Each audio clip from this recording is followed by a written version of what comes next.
सगळ्यात प्रथम तर हॅपी न्यू इयर. नमस्कार मंडळी, मी तनया. खरं तर 2025 प्रमाणे 2026ची सुरुवात आपण नव्या उमेदीनं, नव्या आशेनं, नव्या ऊर्जेनं सुरू केली आहे. गेल्या 365 दिवसांमध्ये आपण काहीच केलं नाही, ही उणीव मात्र मनात कुठेतरी राहिली आहे.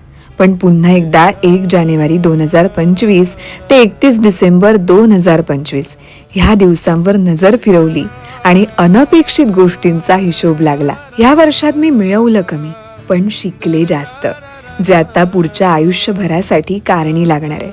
2025ने स्वतःसाठी, स्वतःच्या हक्कांसाठी बोलायला शिकवलं, लढायला शिकवलं.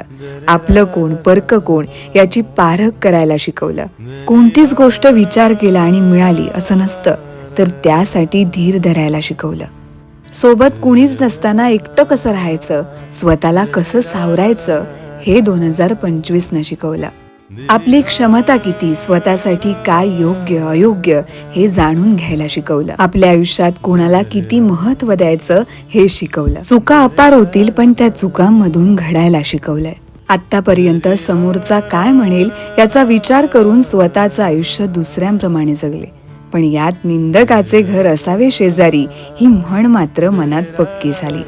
हे आयुष्य स्वतःचं आहे, सगळा प्रपंच हा स्वतःसाठी, स्वतःच्या आनंदासाठीच आहे.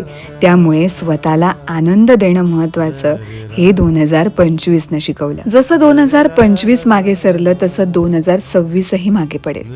आयुष्यात कोणतीही गोष्ट कायमस्वरूपी नाहीये, परिस्थिती एकसारखी नसणार आहे. आजूबाजूला असणारी माणसं फक्त निमित्त आहे. तू मात्र एकटीस आणि तुलाच स्वतःचा प्रवास स्वतःला करायचा आहे हे 2025 शिकवलं. आणि काय हवंय 2025 कडून?